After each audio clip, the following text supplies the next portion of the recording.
Il est presque étonnant de constater au quotidien que nous nous soucions si peu des bénédictions que Dieu nous accorde au fil du temps. Elles nous paraissent comme un dû. C'est une chose que de dire avec les lèvres « Je crois en Dieu » et c'en est une autre de dépendre totalement de lui. Bien qu'il soit notre Dieu, nous ne faisons pas appel à ses conseils et nous ne lui adressons pas de requêtes. La plupart du temps, nous attendons d'être en grande difficulté et n'ayant aucun recours pour faire appel à lui. Mais notre Dieu est toujours disposé à nous prêter main forte.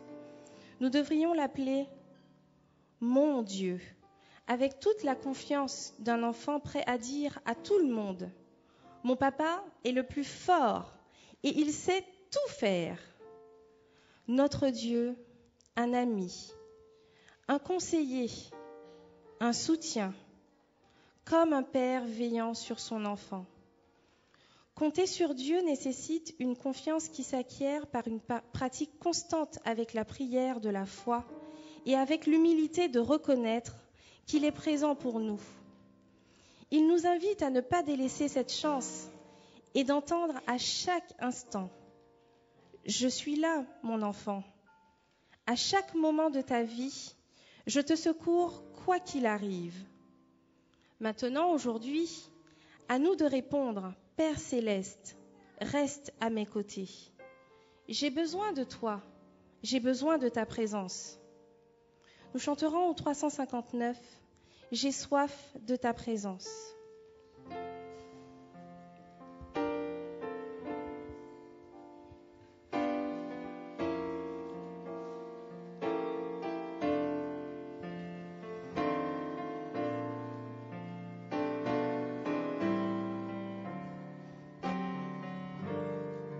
Ensemble. J'ai soif de ta présence, divin chef de ma foi, dans ma faiblesse immense, que ferais-je sans toi? Chaque jour à chaque heure, oh, j'ai besoin de toi. Viens, Jésus, et demeure auprès de moi. Des ennemis dans l'ombre rôdent autour de moi, accablé par le nombre. Que ferais-je sans toi? Chaque jour à chaque heure. Chaque jour. Oh, j'ai besoin de toi. Oh, j'ai besoin de toi. Viens, Jésus, et demeure.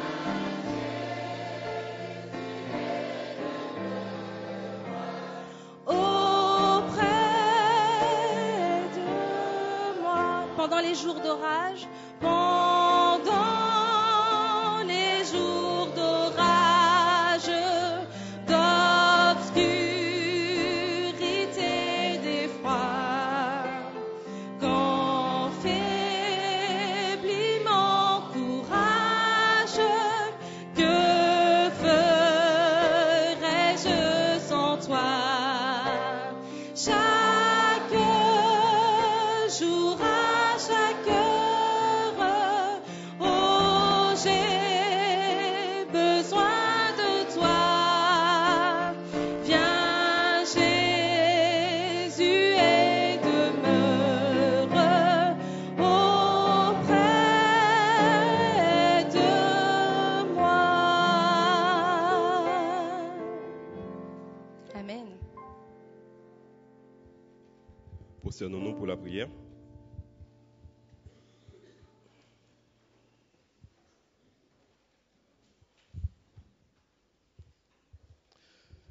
Tendre Père Céleste, je voudrais te dire merci parce que tu m'as permis de répondre présent à ta sainte convocation. Je te prie de me pardonner nos fautes, nos erreurs, nos imperfections, car certainement nous n'avons pas manqué de te déplaire. Mais que ton Esprit Saint puisse reposer sur nous, que tu puisses nous accorder ton pardon, afin que nous soyons présentables devant toi. Tendre Père Céleste, je voudrais te prier pour cette assemblée dynamique qui a répondu présent à ton appel. Il y a certains qui viennent de loin, il y a certains qui viennent de près, il y a certains qui sont habitués et puis il y a d'autres qui ne sont pas habitués. Il y a certains qui sont venus avec des fardeaux, des lourdeurs. Je te prie tout simplement de leur donner une consolation. Il y a parmi nous ceux qui sont malades, ceux qui sont en difficulté. Je pense en particulier au pasteur. Je te prie de l'entourer de tes bras d'amour et afin que ta bénédiction puisse se reposer sur lui et sur sa famille. Merci tendre Père Céleste parce qu'en dépit de nos soucis, tu nous as donné la possibilité de travailler, de pouvoir accomplir nos devoirs familiaux. Et nous avons reçu pour certains un salaire. Et nous voudrions tout simplement te donner une infime partie et te demander de faire en sorte que cet argent puisse être utilisé pour l'avancement de ta cause. Bénis tous ceux qui ont la possibilité de donner et bénis aussi ceux qui n'ont pas cette possibilité de donner, que tu puisses tout simplement leur donner afin qu'ils puissent te redonner en retour. Merci, tendre Père Céleste, de nous donner la possibilité de t'adorer, de te louer, de te célébrer dans un pays où règne la liberté. Que tu puisses bénir le gouvernement de ce pays, que tu puisses bénir le maire de ce pays, et que ces hommes aussi, tendre Père Céleste, tu puisses les appeler afin qu'ils puissent venir t'adorer, parce que c'est toi seul qui possèdes la vie. Tendre Père Céleste, je voudrais tout simplement remettre entre tes mains notre prédicateur, celui qui aura à rompre le pain de vie avec nous, Guy Coulis. Que tu puisses brûler ses lèvres et que toutes les paroles qui sortent de sa bouche soient pour édifier ton peuple. Bénis-le abondamment et que nous soyons réceptifs à ce qu'il aura à nous dire. Que ta paix et ta grâce nous inondent, je t'ai prié, au nom de Jésus pour sa gloire. Amen.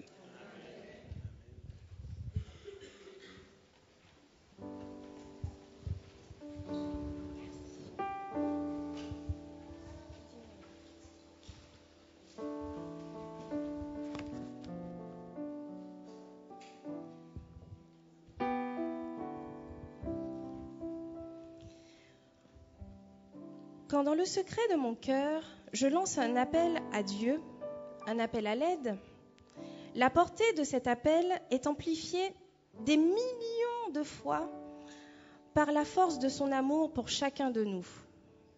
Ça vous semble un peu exceptionnel. Cependant, cet appel à l'aide arrive à son trône en fracassant les murs de son palais et d'un coup retient toute son attention. Et bien évidemment, comme nous sommes plusieurs à le faire, imaginez le vacarme qu'il y a au ciel avec toutes ces demandes. Mais Dieu prend son temps et il examine scrupuleusement chaque appel, chaque demande. Et ainsi, il prend son temps et il répond. Quelquefois, nous attendons une réponse rapide, immédiate. Mais vous comprenez bien que Dieu répond toujours selon sa volonté et dans son sens. Seulement, lorsque ce n'est pas dans notre sens, nous perdons courage et parfois même nous doutons. Nous nous demandons s'il entend, s'il a compris. Mais comme je vous l'ai dit, il répond toujours. Et son temps n'est pas notre temps. Son horloge n'est pas notre horloge. Mais aujourd'hui, demandons-lui de ne plus douter et demandons-lui la patience. La patience car en son temps, il répond. Et bien évidemment, cela est parfait. Dieu veut que nous nous abandonnions à lui, mais aussi que nous abandonnions notre désir et notre volonté. Nous devons être totalement vidés complètement de notre moi et de nos soucis de ce monde. Car aujourd'hui, nous devons réclamer son Saint-Esprit et Jésus son Fils. Chantons Seigneur, je me rends, transforme aujourd'hui mon cœur, parce que je suis trop faible et égarée.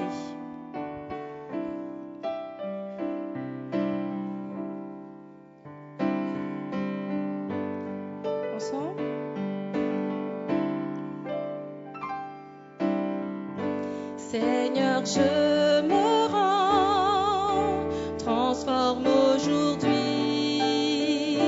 mon cœur, oh mets en moi, Seigneur, tout ton amour.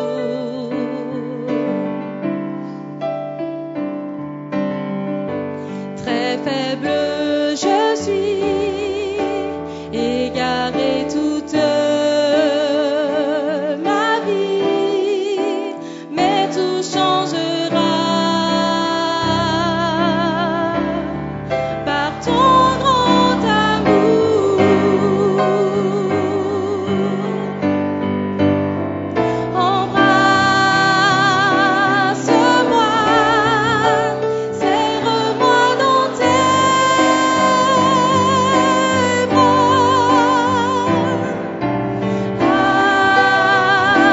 avec toi, je veux toujours rester.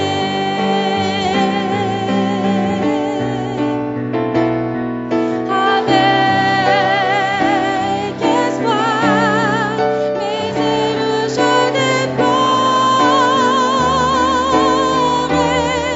mon envol je prendrai, et tu me guideras par ton grand. Embrasse-moi, serre-moi dans tes bras. Embrasse-moi, serre-moi dans tes bras.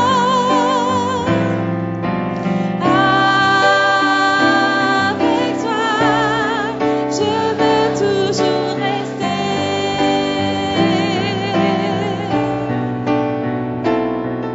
Avec espoir, mes ailes je déploierai, mon envol je prendrai, et tu me guideras par ton grand amour.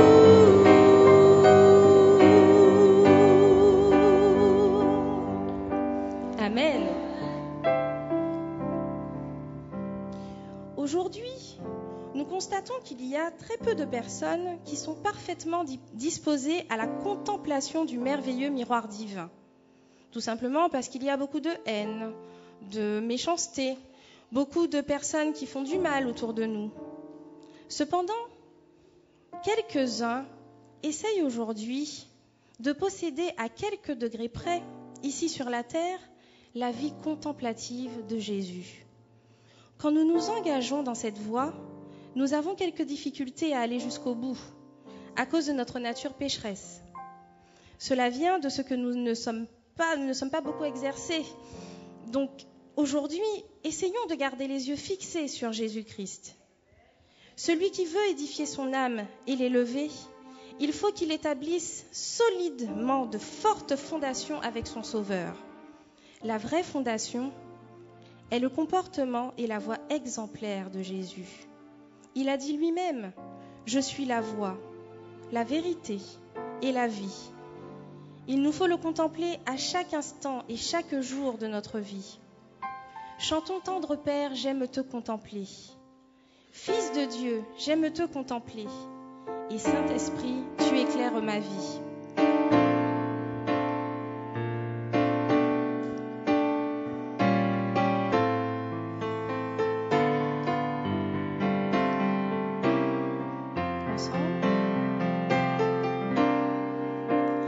Tendre Père, j'aime te contempler.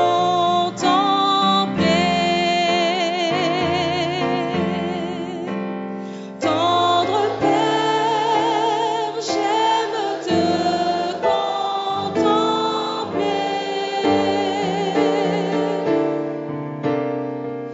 Je t'offre ma vie, je chante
Dans cette assemblée, les parents, qui sacrifierait son fils ou sa fille pour avoir la vie sauve?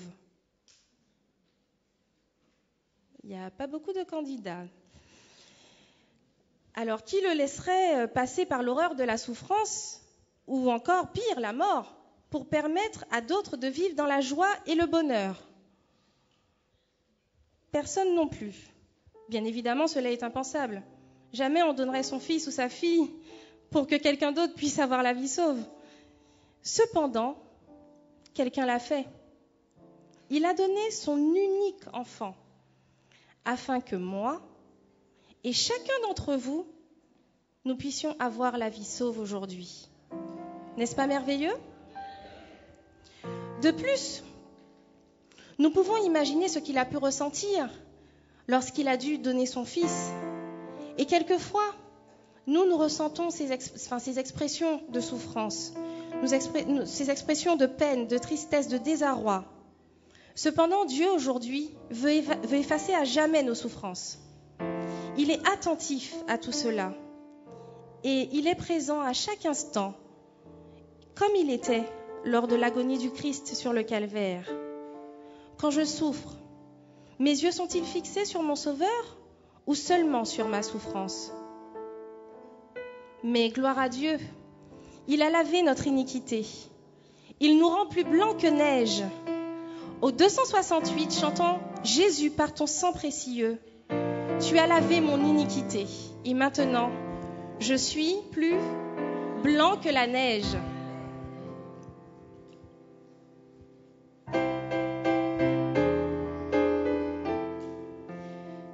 Je crois que le pianiste n'est pas très heureux d'être lavé plus blanc que neige, n'est-ce pas?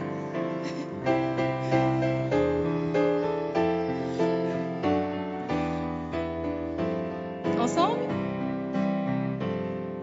Jésus, par ton sang précieux, enlève mon iniquité.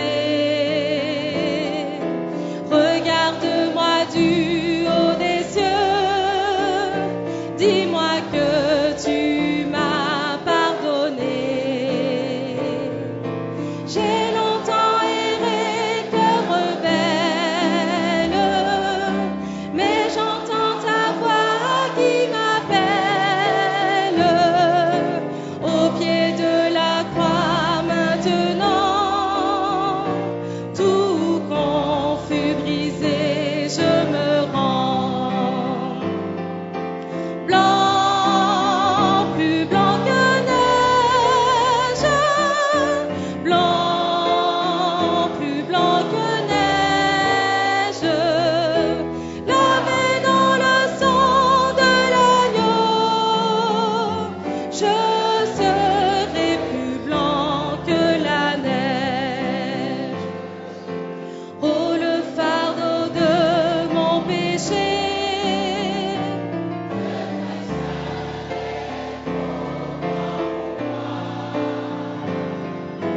je veux en être délivré. À cette heure, oh, révèle-toi. Jésus, viens, sois ta délivrance. Seul tu peux calmer ma souffrance. Au pied de ta croix maintenant, tout confus brisé, je me rends. Blanc, plus blanc que neige, blanc, plus blanc que neige, lavé dans le sang de l'agneau, je serai plus blanc que la neige. Ô Jésus, ton sang précieux, ô Jésus, ton sang précieux, a lavé mon iniquité. Oui, tu m'as répondu des cieux, ton amour m'a tout pardonné.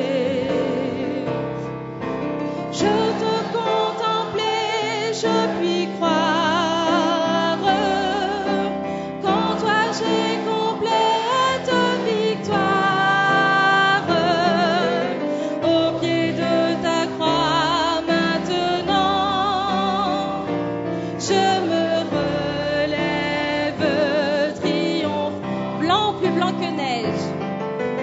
Blanc, plus blanc que neige. Blanc, plus blanc que neige. Lavé dans le sang de l'agneau. Mon cœur est plus blanc que la neige. Amen. L'Éternel nous dit, si tu m'invoques, tu ne manqueras de rien. Est-ce que vous y croyez? Donc aujourd'hui, vous ne manquez de rien.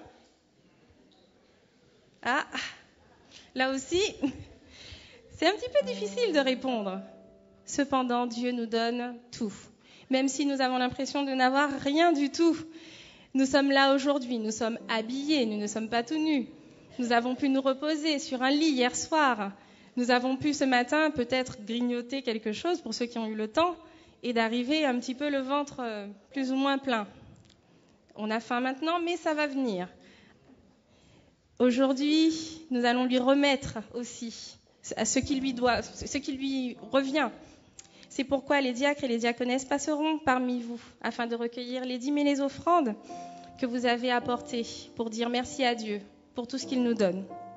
Et nous chanterons, nous apportons dans ta maison un sacrifice de louange.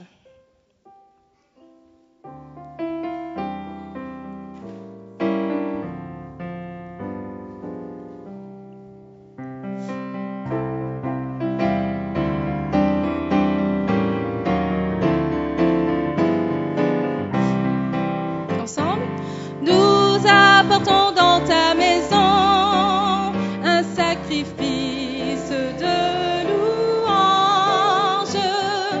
Nous apportons dans ta maison un sacrifice d'adoration. Et nous élevons vers toi un sacrifice de reconnaissance.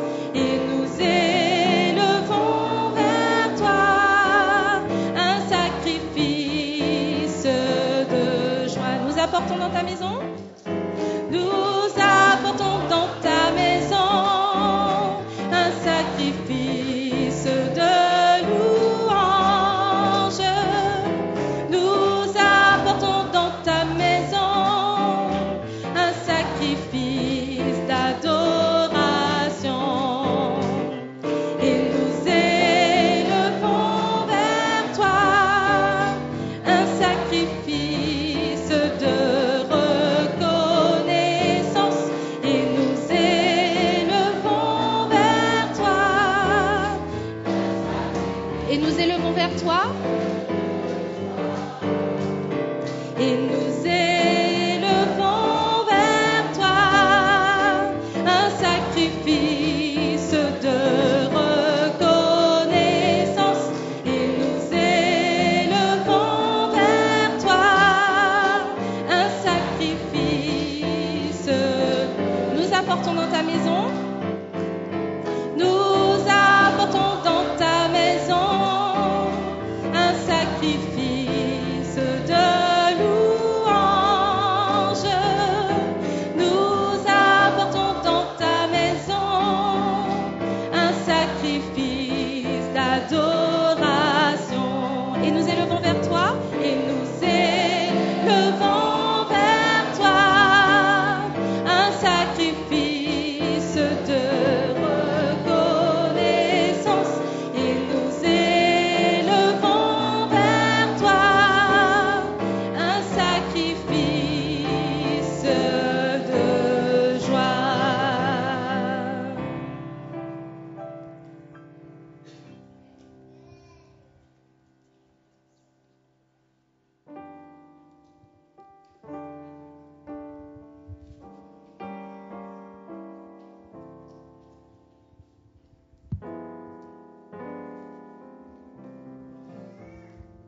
Merci.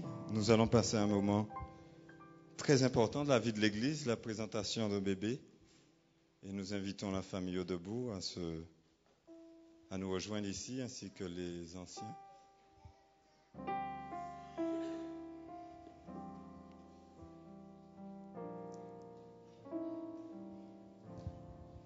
Alors, c'est un moment très important de la vie de l'Église parce que Jésus a toujours apprécié les enfants.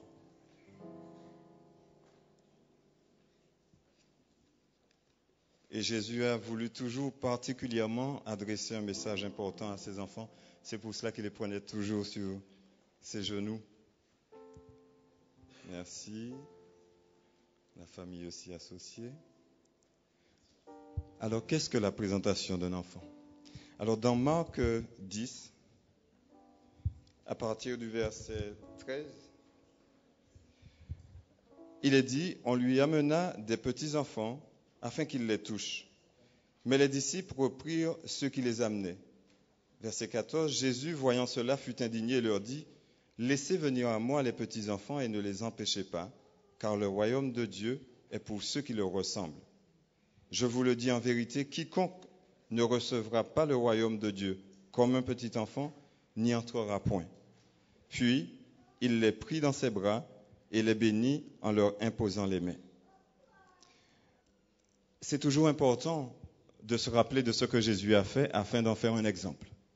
Et c'est important aussi pour nous, en tant que communauté, de permettre à un enfant de l'Église, sachant que nous faisons partie de la grande famille de Dieu, de recevoir d'abord de ses parents l'éducation, l'instruction nécessaire pour apprendre à aimer Jésus et à en devenir un disciple après quand il grandira, puisqu'il aura appris d'après ses parents comment servir Dieu, mais surtout d'après le comportement de l'Église, de sa communauté, qu'il puisse lui aussi voir un exemple de ses confrères, de ses frères dans l'Église. Et c'est toujours avec joie que nous, en tant que ministres de l'Évangile, nous espérons toujours remplir cette tâche qui nous est due, de demander à Dieu des bénédictions afin de faire déverser ces bénédictions sur sa famille, sur la famille de Dieu. Alors nous allons prendre avec nous Raphaël et nous allons nous agenouiller avec toute la famille et demander à Dieu qu'il puisse bénir abondamment cette famille et surtout Raphaël. Et pendant la prière, nous procéderons ainsi, nous allons la faire en 4 parties. Je terminerai et c'est Samuel qui commencera, ainsi suivi de Lucienne et James, et nous allons terminer ensemble. Je vous demanderai en signe de solidarité de pouvoir vous mettre debout pendant que nous allons faire cette prière.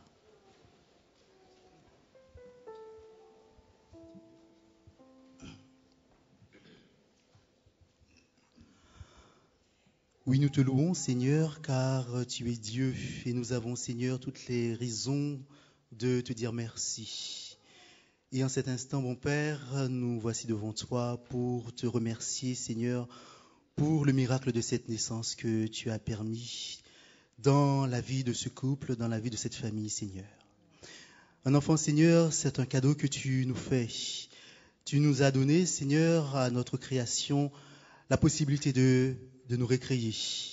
Et Seigneur, en cet instant, Seigneur, nous voulons, ton Église, te dire merci pour cette joie que tu accordes à cette famille, de pouvoir accueillir un membre supplémentaire, mon Père.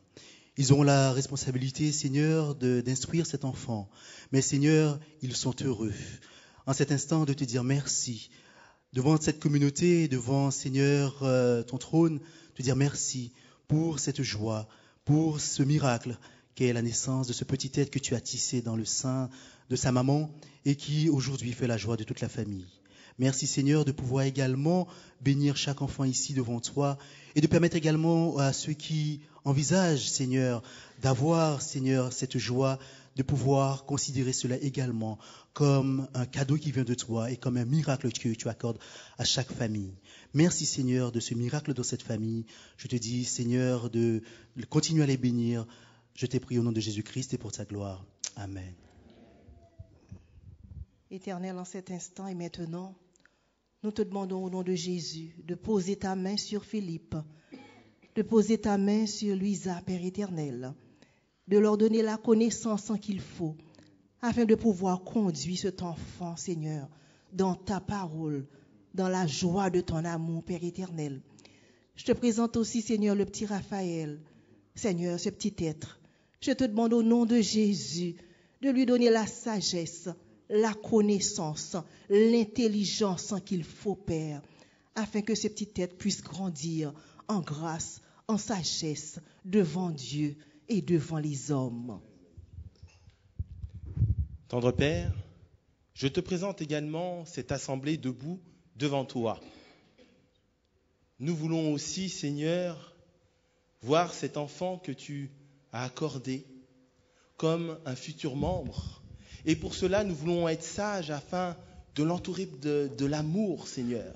De l'entourer afin de soutenir la famille dans le modèle de Jésus, simplement en étant de bons témoins fidèles. Seigneur, bénis chaque membre de cette communauté afin que, plein d'amour, nous puissions aider, soutenir, supporter, encourager lorsque ce sera difficile. Et Seigneur, conseiller si tu nous donnes de la sagesse pour le faire. Bénis donc toute ton Église dans ce sens et que nous puissions accompagner cette famille pour l'édification de ce petit être que tu leur as accordé. Alors, Éternel, notre Dieu, au nom de Jésus, en cet instant, nous les anciens, nous levons les mains sur cette famille et sur Raphaël. Nous t'en prions au nom de Jésus, que tu daignes accorder les bénédictions nécessaires à son salut, afin qu'il apprenne à t'aimer malgré les difficultés autour de nous aujourd'hui. Qu'il prenne la décision, Seigneur, de suivre le conseil et l'éducation de ses parents. Et qu'il soit, Seigneur, comme tu veux qu'il soit un exemple depuis l'école, depuis son plus jeune âge, qu'il grandisse, Seigneur, en sagesse, en stature, comme tu as été lorsque tu étais ici. Que tu permettes, Seigneur, qu'il n'ait jamais à mendier son pain, puisque sa famille pourra subvenir à ses besoins au nom de Jésus. Qu'il puisse aussi, Seigneur, recevoir l'intelligence nécessaire, l'instruction nécessaire, afin de te représenter dignement. Seigneur, car aujourd'hui les temps sont difficiles, mais tu n'as jamais oublié tes enfants. Tu dis toi-même, mon père et ma mère m'abandonnent, mais l'Éternel me recueille toujours.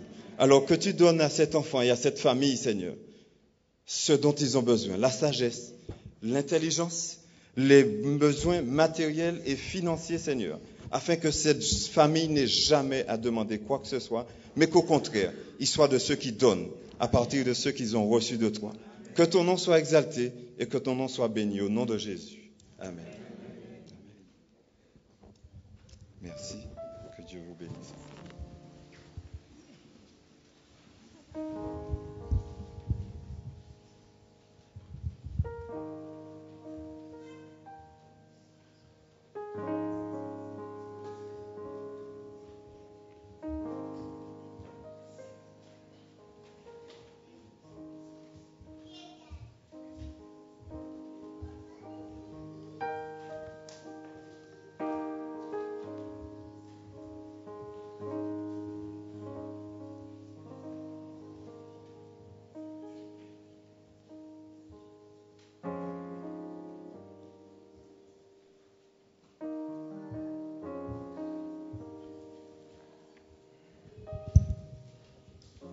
Je vais vous demander de vous tenir debout pour la lecture de la parole.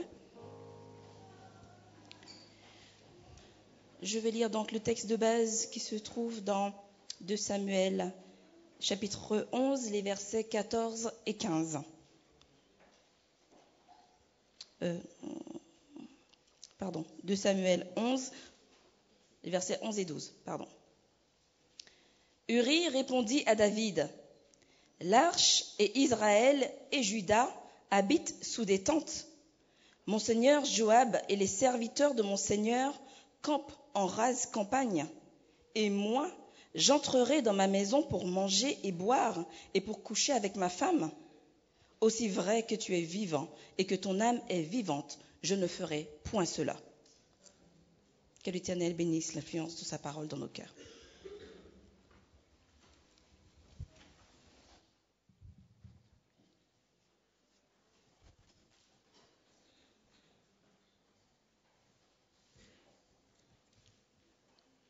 Bonjour l'Église. Ça me fait plaisir de vous voir. Il y a des visages que je vois pour la première fois. D'autres que j'ai vus, qu'il y a des visiteurs. J'ai croisé un frère qui m'a dit que c'est un plaisir pour lui d'être là. et ça me fait plaisir de partager la parole de Dieu avec vous.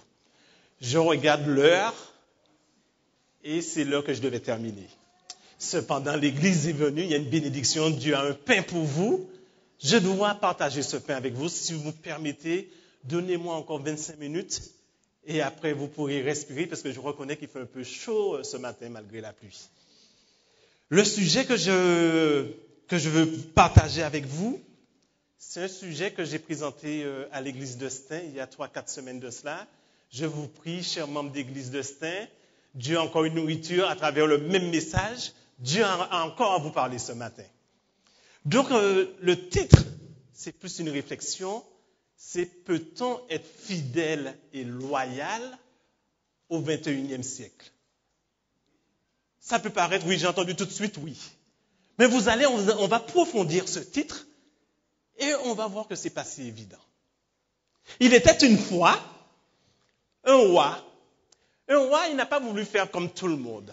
En règle générale, la passation, c'est de fils, le prince devient roi. Mais le roi s'est dit, je ne veux pas faire comme cela. Je veux choisir les jeunes de mon royaume qui ont entre 25 et 40 ans pour qu'ils puissent succéder à la royauté.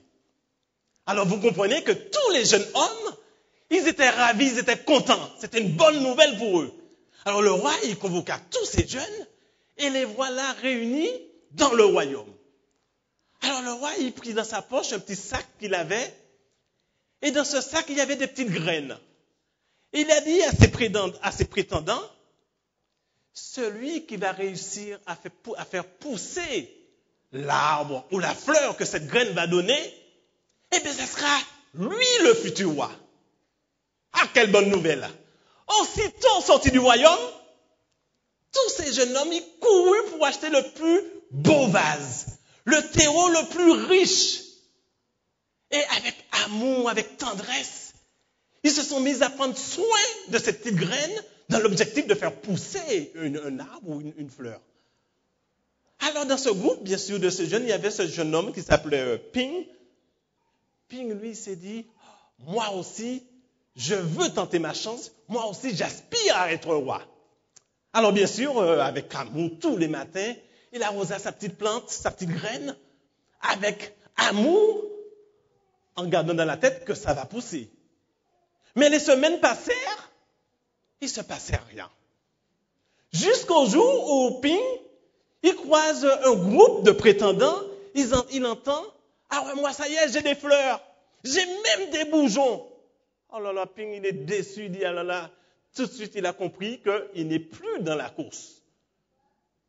Le temps arriva où le roi les convoqua pour leur dire, je veux voir celui qui a réussi à faire la plus belle fleur ou la plus belle plante. Alors vous comprenez que tous ces jeunes, ils arrivèrent avec leur vase, des belles fleurs, les feuilles brillaient. Ping, tout honteux, s'est dit, est-ce que ça ne serait pas mieux pour moi de faire demi-tour au lieu d'aller m'afficher comme cela? Mais heureusement qu'il y avait une bonne mère, sa mère lui dit, non mon fils, sois fidèle, reste jusqu'au bout, va jusqu'au bout, vas-y même si ça n'a rien donné. Alors voilà, Ping, il part, il arrive dans le royaume, tous les vases, ça brillait, il y avait des fleurs. Ping qui se met à trembler parce qu'il y a le roi qui rentre dans la cour, il baisse la tête tout honteux avec son vase, et puis il entend les autres se moquer de lui un peu. Il tremble jusqu'au moment où le roi dit, je vois que vous avez réussi le défi. Mais je vois aussi qu'il y a un vase qui est vide. Jeune homme, comment tu t'appelles? Ping se met à trembler. Aïe, je suis démasqué. Soldat, est-ce que vous pouvez m'emmener cet homme, s'il vous plaît, jusqu'à moi? Ping avance vers le roi. Et puis le roi le regarde pour lui dire, tu as quel âge, mon jeune homme? Comment tu t'appelles? Et le roi qui dit d'une voix ferme, je vous présente votre futur roi. Qu'est-ce qui s'est passé? Le roi explique, les graines que je vous ai données, c'était des graines que j'ai fait bouillir avec de l'eau chaude. C'est impossible à ces graines de germer. Le seul qui a été fidèle, loyal, juste, honnête, voici ce jeune homme. Donc dans mon royaume, c'est des gens comme ça que je veux dans mon royaume.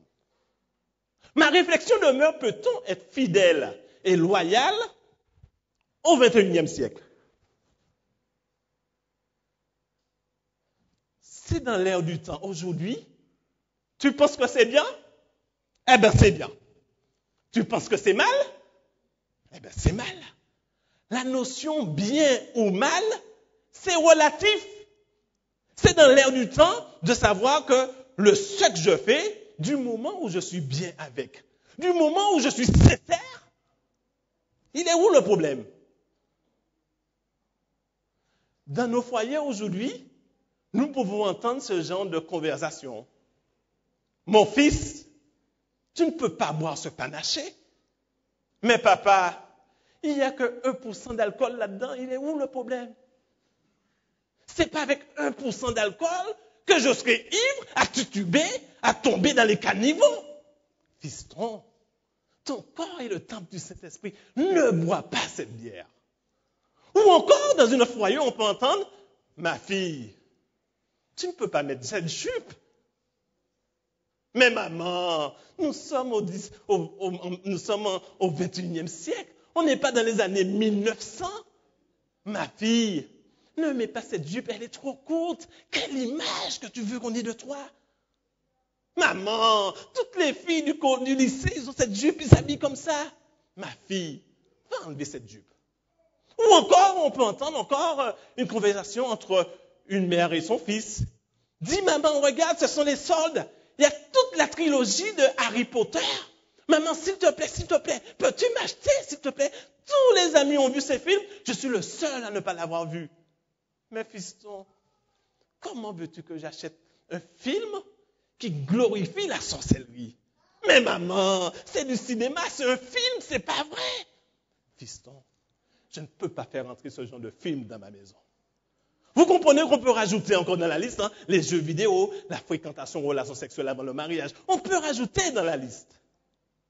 Ma question demeure encore, peut-on être fidèle et loyal au XXIe siècle? Si je dois être honnête avec vous, je vous dirai non. C'est impossible. Mais la bonne nouvelle aussi, c'est qu'avec Jésus-Christ, ça devient possible. Seulement avec Jésus-Christ. Est-ce que vous pouvez prendre votre Bible avec moi dans Hébreux 12, les versets 1 et 2, que je demanderai à Lina si elle veut bien de nous le lire.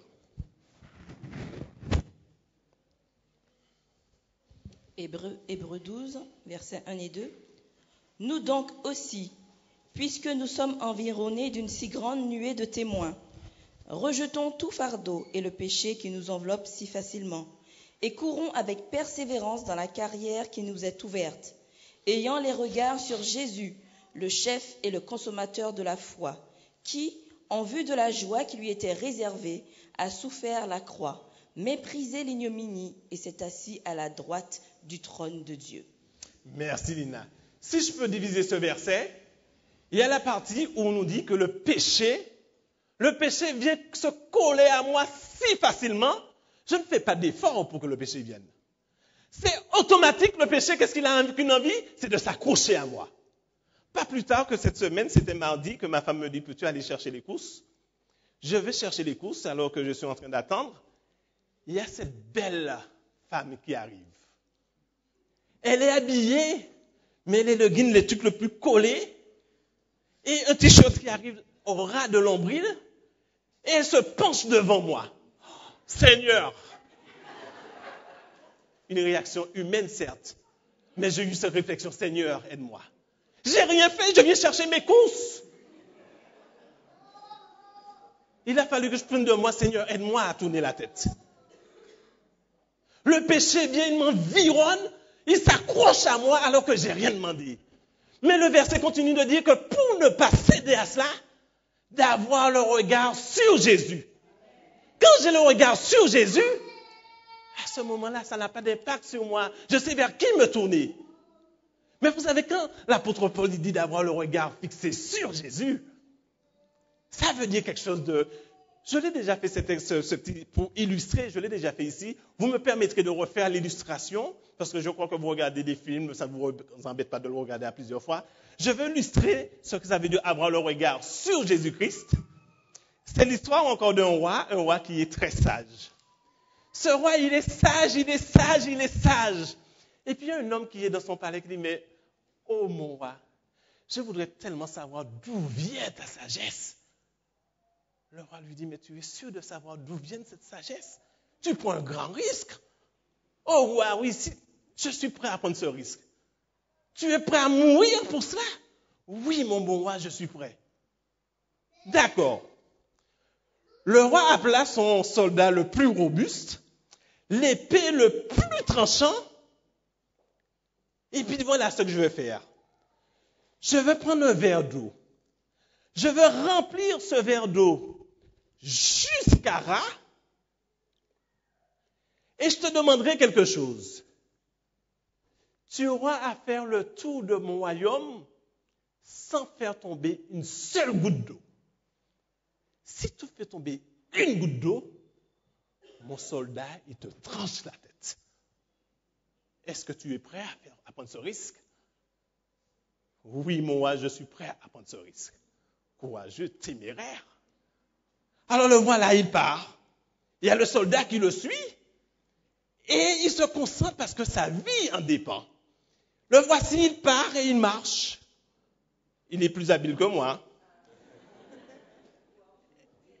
Et il marche, vous comprenez qu'il réussit à faire tout le tour de son royaume sans faire tomber une seule goutte d'eau. Il arriva devant le roi, et le roi est parti lui dire, je vois que tu as la tête toujours sur les épaules, c'est que tu as réussi. Oui, mon roi, j'ai réussi. Maintenant, je vous demande, c'est quoi le secret de votre sagesse? Alors le roi lui dit, mais d'accord, je vais vous le révéler. Mais avant, vous n'avez pas entendu toutes les acclamations qui disaient, vas-y, vas-y, vas-y. Non, mon roi, je n'ai pas entendu cela. Mais attends, mon jeune homme, tu n'as pas vu là où on distribuait des repas, de la nourriture à volonté? Mon roi, j'étais concentré sur mon verre d'eau, je n'ai pas vu. Attends. Mais là où il y avait des belles filles en maillot de bain, tu n'as pas vu ça non plus? Mon roi, j'ai rien vu de tout cela. J'avais les yeux fixés sur le verre, une telle concentration que je n'ai pas vu ça. Alors le roi lui dit, mais tu vois la concentration que tu avais sur ce verre d'eau, et cette même concentration sur Jésus-Christ, et c'est de là que tu vois cette sagesse. Voilà ce que l'apôtre Paul nous dit quand il nous dit d'avoir le regard fixé sur Jésus-Christ. Les belles filles vont venir avec le login le plus serré, le plus sexy. Ça n'a pas d'impact sur moi parce que mon regard, c'est sur Jésus-Christ. Il y a un homme dans la Bible, son nom veut dire ma lumière, c'est le Seigneur. La signification de son nom. Cet homme s'appelle, vous avez entendu le texte de base, Uri. Nous parlons de l'histoire d'Uri, mais nous survolons l'histoire d'Uri. Permettez-moi ce matin d'entrer en profondeur de la vie d'Uri. Pour parler d'Uri, je dois parler de David, mais je vais parler de David en mal. Vous comprenez que ce que David a fait, c'était mal. Dieu merci, il s'est repenti, et aujourd'hui, nous espérons le voir quand Jésus va revenir. Mais dans l'histoire d'Uri, permettez-moi de vous parler de David, que le côté maléfique qu'il a pu faire sortir par rapport à cette histoire. Un soir, alors que David, il se baladait dans son royaume. Il est roi, il fait beau, et David se balade. Quand tout à coup,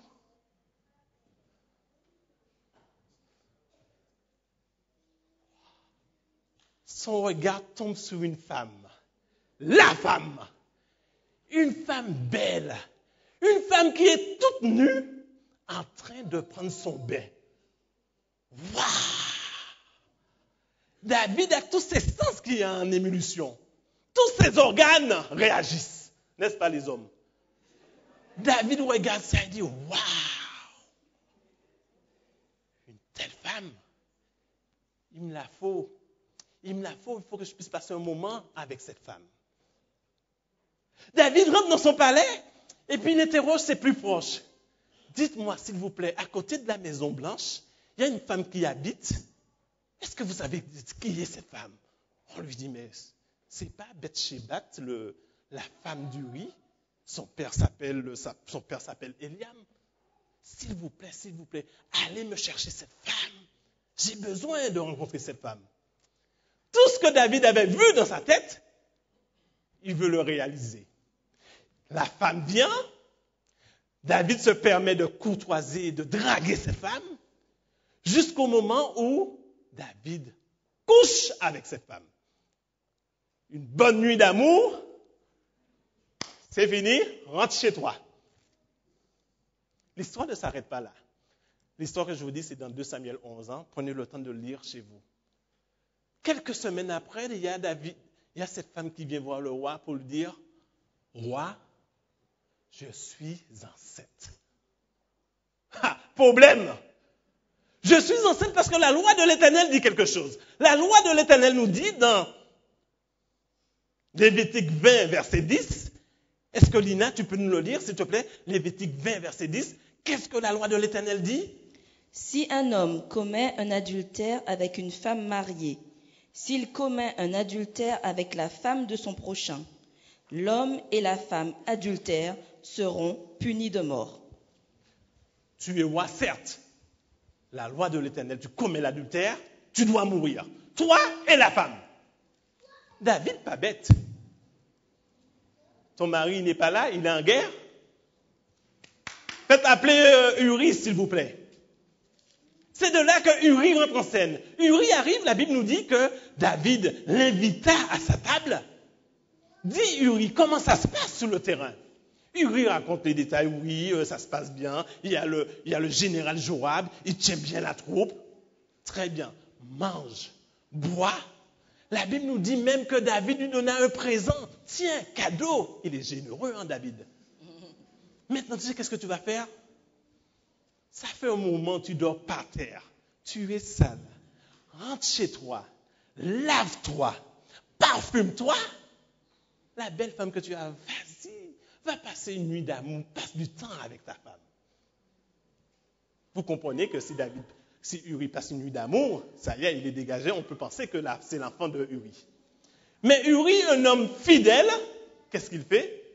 Au lieu d'entrer chez lui pour coucher avec sa femme, Uri va se coucher à la porte du palais avec les soldats à ras le sol. Voilà un homme fidèle.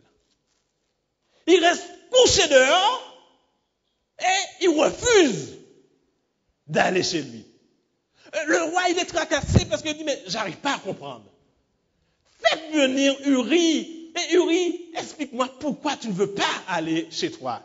C'est de là que le texte de base dans 2 Samuel 11, verset 11 nous dit, écoutez la réponse d'Uri. Je lis tout. 2 Samuel 11, verset 11. Uri répondit à David, l'Arche et Israël et Juda habitent sous des tentes. Mon seigneur Joab et les serviteurs de mon seigneur campent en rase campagne. Et moi, j'entrerai dans ma maison pour manger et boire et pour coucher avec ma femme. Aussi vivant que tu es vivant, aussi vrai que tu es vivant et que ton âme est vivante, je ne ferai point cela. C'est qui cet homme Uri? C'est pas le roi des rois, le chef de Joab, le chef de l'armée qui te dit, rentre chez toi. Uri aurait pu dire, merci mon roi, je rentre chez moi. Uri met l'Éternel d'abord, l'arche de l'Éternel. Dieu est ma lumière, j'ai les yeux fixés sur Dieu. Et qu'est-ce que Dieu demande à Uri? Si vous allez me permettre de vous lire dans Deutéronome 23, versets 9 à 11.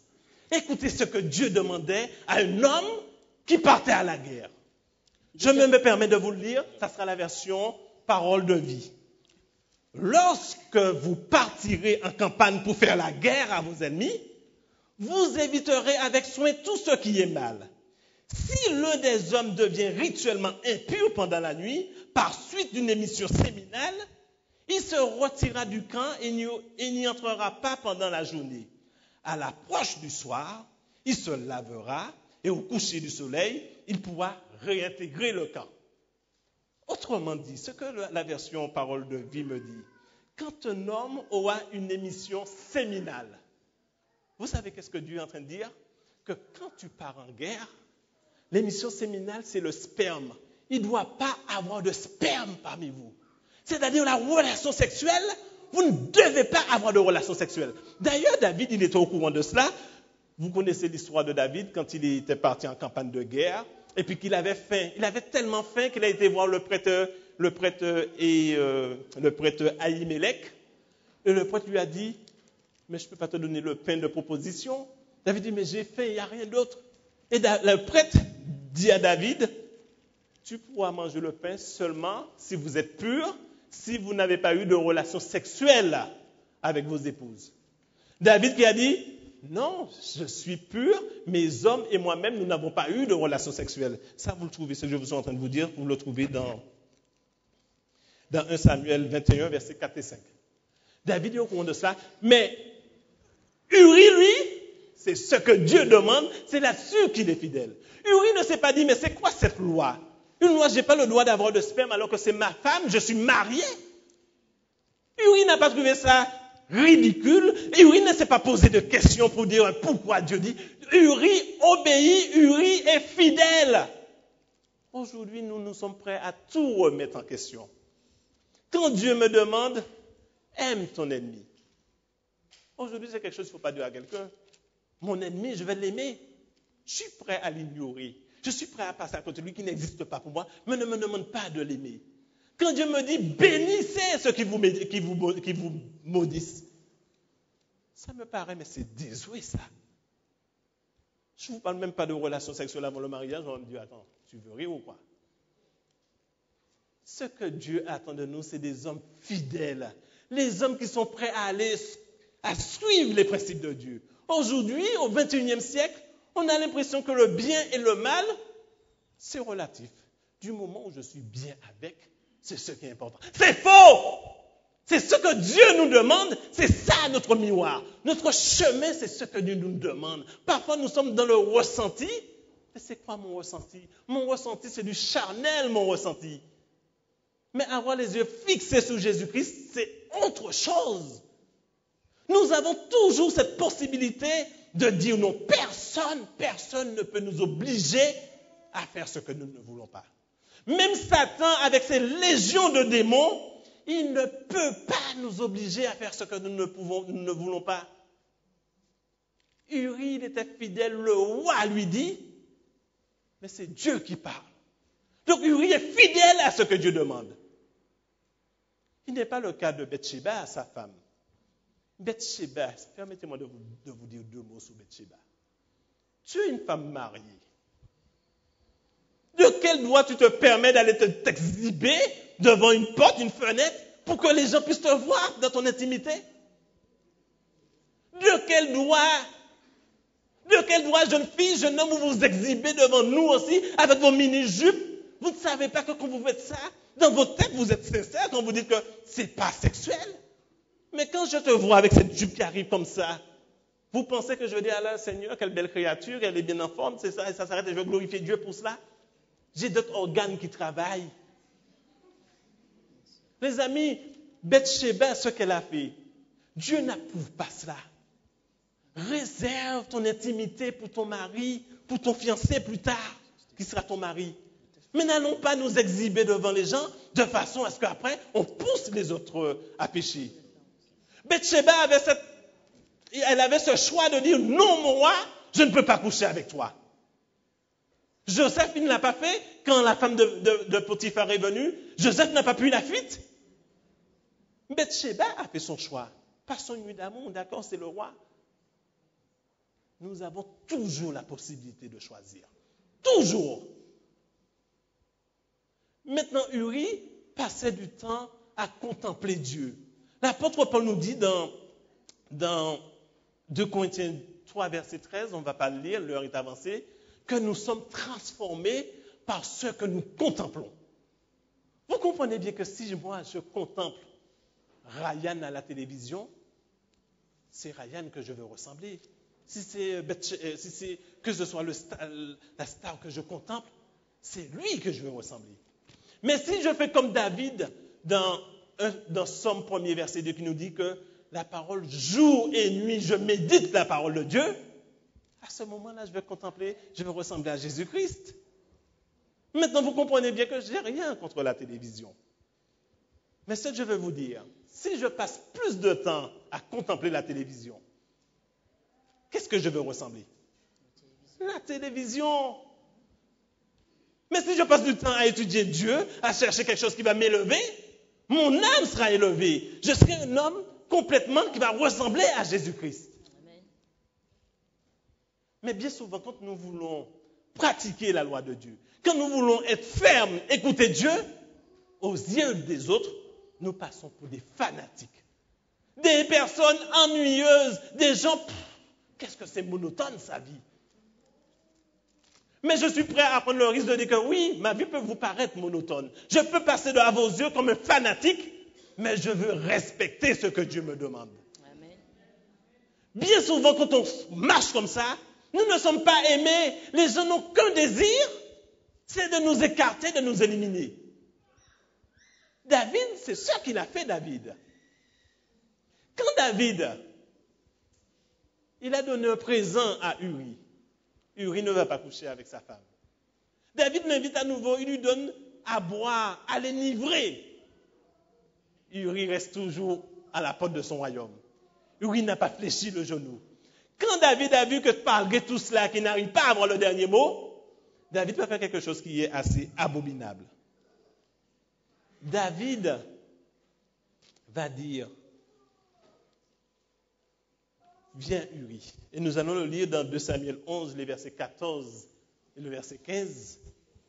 2 Samuel 11, versets 14 et 15. Le lendemain matin, David écrit une lettre à Joab et l'envoya par la main d'Uri. Il écrivit dans cette lettre, « Placez Uri au plus fort du combat et retirez-vous de lui afin qu'il soit frappé et qu'il meure. »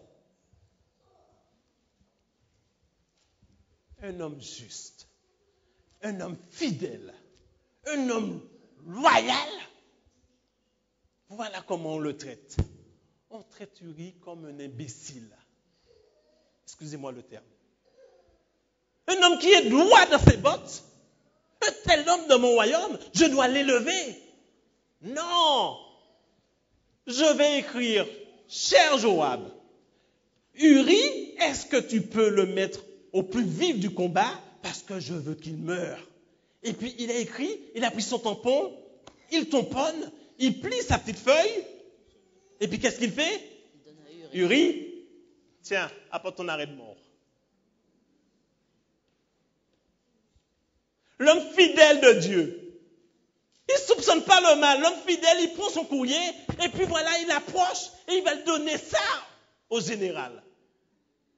J'ai envie de dire, mais Seigneur, s'il te plaît, fais éclater ta gloire. Un homme comme ça ne peut pas mourir. Seigneur, s'il te plaît, fais qu'un chemin qu'il puisse lire, qu'il puisse sauver sa peau, Seigneur. Dieu n'a pas bougé, on a l'impression que Dieu n'a pas bougé le petit doigt pour Uri. Uri va jusqu'au bout pour donner la lettre à Joab pour dire, voilà, la lettre dit que je dois mourir. Seigneur, qu'est-ce que tu fais? Je sais que quand je serai au ciel, j'aurai des questions à poser à Dieu. L'une des questions, Seigneur, pourquoi tu n'as pas fait éclater ta gloire pour Uri, un homme pareil?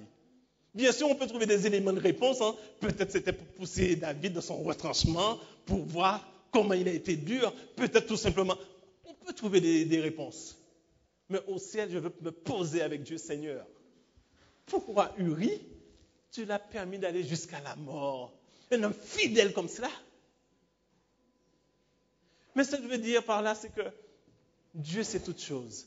Dieu sait pourquoi il a permis que quand Joab a reçu la lettre, Joab a mis en exécution ce que le roi a demandé. Joab a été jusque là où il y avait le combat le plus fort, et non seulement Uri a été tué, il y a eu d'autres hommes qui ont perdu la vue, tout ça pour avoir Uri. Parfois, mes amis, quand on est fidèle et loyal aux yeux des autres, nous sommes des idiots, des personnes ennuyeuses, des personnes sans intérêt. Mais quand je vous posais la question, peut-on être fidèle et loyal au XXIe siècle? J'ai entendu oui. C'est vrai que c'est oui, mais faites attention. Prenez le temps de peser chaque mot. Est-ce que moi, je suis prêt à être fidèle et loyal, sachant que je risque de laisser des plumes, sachant que je risque de perdre ma vie? Moi, je veux risquer. Parce qu'avec Dieu, quand je dis je veux le risquer, c'est parce que je sais que Dieu a un plan meilleur pour moi. Et s'il y a de ceux parmi nous que vous voulez risquer, vous dites que moi aussi, je veux être fidèle et loyal au XXIe siècle, sachez dans quoi vous vous engagez comme Uri. Parfois, on a l'impression que oui, c'est une banalité. Oui, avec Dieu, tout est possible. Oui, avec Dieu, tout est possible. J'ai aucun problème. Par la foi, je crois que tout est possible. Mais quand la personne que j'aime beaucoup, la personne me déçoit, ça me touche au plus profond de moi-même. Et que Dieu va me dire, si tu es fidèle, continue à aimer cette personne. Continue à être son esclave. Ça, c'est autre chose, ça. J'ai l'impression que ma dignité en prend un coup. J'ai l'impression que parfois, mais non, Seigneur, tu ne peux pas me demander cela. Sois fidèle et loyal. C'est ce que Dieu attend de moi. Dieu ne va pas baisser le niveau. Ce qu'il a demandé à Uri, vous pensez qu'il va vous demander autre chose? Ce n'est pas possible parce que le Dieu qu'on sert, c'est un Dieu qui est juste. S'il l'a demandé pour lui, pourquoi il va baisser le niveau pour moi? Donc nous comprenons bien que pour être fidèle et loyal, nous n'avons qu'une chose à faire. Avoir les yeux fixés sur Jésus-Christ. Quand on a les yeux fixés sur Jésus-Christ, à ce moment-là, on a le sourire. À ce moment-là, que ce soit ce que les gens peuvent nous dire, nous faire, ça n'a pas d'impact sur moi. C'est Jésus-Christ que je regarde. Il ne faut pas qu'il y ait de coupure. Du moment où il y a quelque chose, j'ai bien aimé l'illustration de Fred Marin, du moment où il y a quelque chose que Satan va venir pour mettre quelque chose devant, ça y est. Nous sommes en danger du moment où Jésus-Christ n'est pas là. Comprenez bien que quand David lui-même qu'il dit que jour et nuit, il médite la parole de Dieu, ce n'est pas anodin. Aujourd'hui, c'est les vacances, nous pensons qu'on va faire une petite pause avec Dieu. Plus de culte matinale, plus la leçon. Ce matin, quand j'ai vu qui a fait la leçon, il y en avait combien? Il y en avait 5 personnes. 5 personnes dans une assemblée qui a fait la leçon. Je ne porte pas de jugement sur le peuple de Dieu. Mais on doit se reposer, on doit se remettre dans le contexte. Est-ce qu'on est au combat? Je suis un homme, j'ai mes faiblesses, mais je sais qu'avec Jésus-Christ, tant que j'ai le regard sur Jésus-Christ, je peux être parfait comme le Père Céleste est parfait. C'est l'une des plus belles prédications que Jésus-Christ il a fait sur la montagne. C'est quand il disait qu'on te donne une gifle sur la joue gauche, tant l'autre. Pour comprendre ça, c'est le regard sur Jésus-Christ. Plaise à Dieu, mes amis, mes frères et sœurs, chers visiteurs, que nous ayons ce regard sur Jésus-Christ. Et de là que nous pouvons être fidèles et justes. Que Dieu vous bénisse. Amen.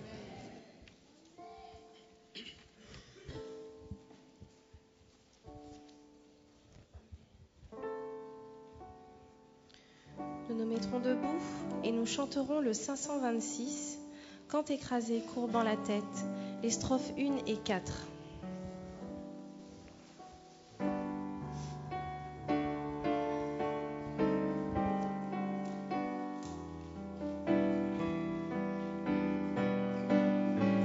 Ensemble. Quand écrasé, courbant la tête, tu te nourris de tes malheurs, ou que le désespoir te guette, te livrant au pire frayeur. Fille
Inclinons la tête pour la prière.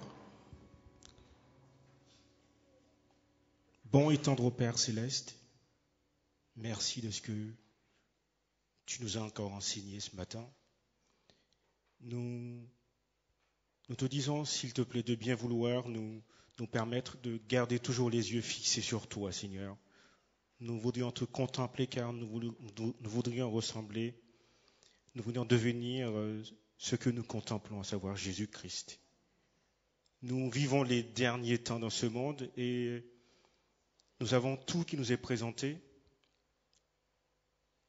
Nous savons que de nous-mêmes, nous ne pouvons pas vaincre la tentation, mais nous savons que nous pouvons compter sur toi. Lorsque nous nous sommes placés devant les tentations, nous te demandons, s'il te plaît, de nous rappeler que nous pouvons compter sur toi. Nous devons faire appel à toi et tu seras toujours là pour nous venir au secours. Tendre Père, nous voudrions être loyaux. De nous-mêmes, nous ne pouvons pas le faire, mais nous savons que, encore une fois, nous pouvons compter sur toi, Tendre Père. Puisses-tu nous venir en aide, afin de ne pas baisser la garde. Car certains cherchent comme un lion rugissant, cherchant qui le dévore. Mais nous savons que si nous comptons sur toi, jamais tu ne nous laisseras tomber. Tendre Père, alors que nous sommes en vacances, il y en a qui sont déjà partis, d'autres vont bientôt partir. Et heureusement, toi, tu n'es pas en vacances, Tendre Père, car tu es toujours là pour veiller sur chacun de nous.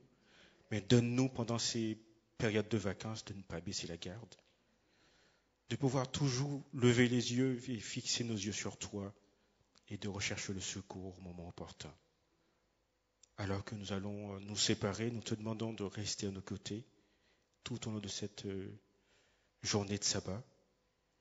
Permets-nous de toujours garder ta loi dans nos cœurs, Tendre Père, afin de ne pas pécher contre toi. Que ton nom soit béni et glorifié dans nos vies.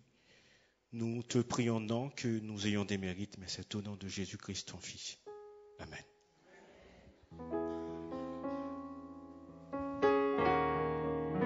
Seigneur, sanctifie.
Que l'Éternel te bénisse. Que l'Éternel tourne sa face vers toi et qu'il t'accorde la paix. Que l'Éternel t'aide à marcher dans ses voies et à pratiquer ce qu'il demande. Merci Seigneur de nous aider à avoir les regards fixés sur toi. Au nom de Jésus-Christ. Amen.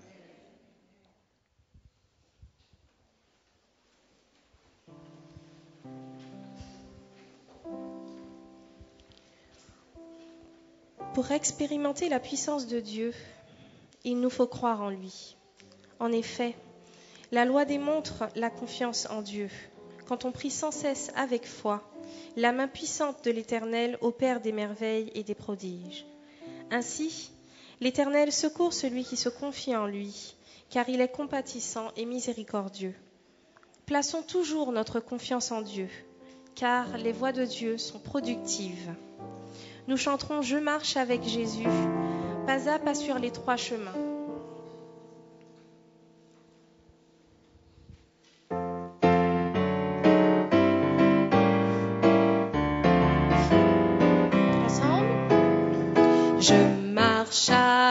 avec Jésus, pas à pas sur les trois chemins. Je marche avec Jésus, ma main dans sa forte main. Jésus me précède, il m'entoure et partout me suit. Et sans cesse il m'aide dans la voie qui mène à la vie. Et sans cesse il m'aide dans la voie qui mène à la vie. Je marche avec Jésus, je marche avec Jésus, pas à pas sur les trois chemins. Je marche avec Jésus, ma main dans sa forte main. Jésus me précède, il m'entoure et partout me suit. Et sans cesse il m'aide dans la voie qui mène à la vie. Et sans cesse il m'aide dans la voie qui mène à la vie. En tant que frères et sœurs, nous sommes un dans un lien d'amour, n'est-ce pas? Vous n'êtes pas convaincus? Oui, nous sommes un dans un lien d'amour, car là-haut, nous nous retrouvons tous ensemble. Nous n'aurons pas de cases séparées, n'est-ce pas? Donc, chantons ensemble, nous sommes un dans un lien d'amour, parce que notre esprit est avec l'Esprit de Dieu.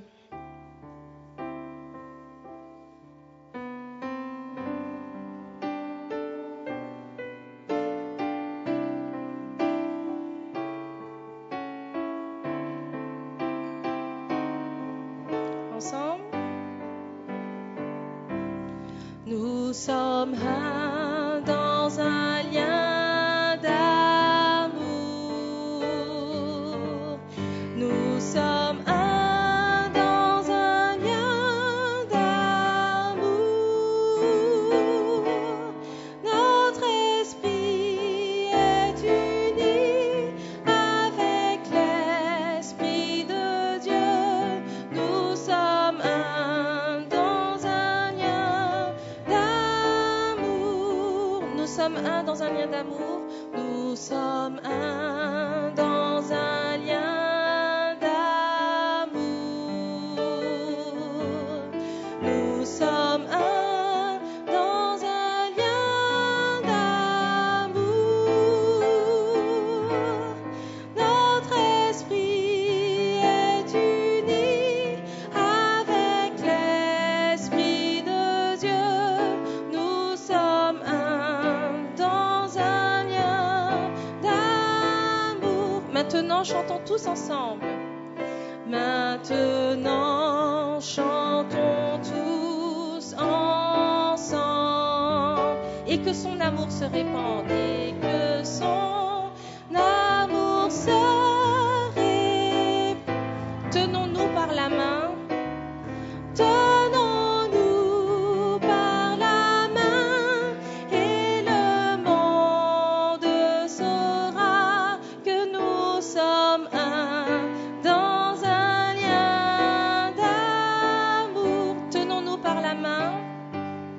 Tenons-nous par la main. Et le monde saura que nous sommes un dans un lien d'amour. Amen. Bon sabbat à tous. À sabbat prochain, 8h45.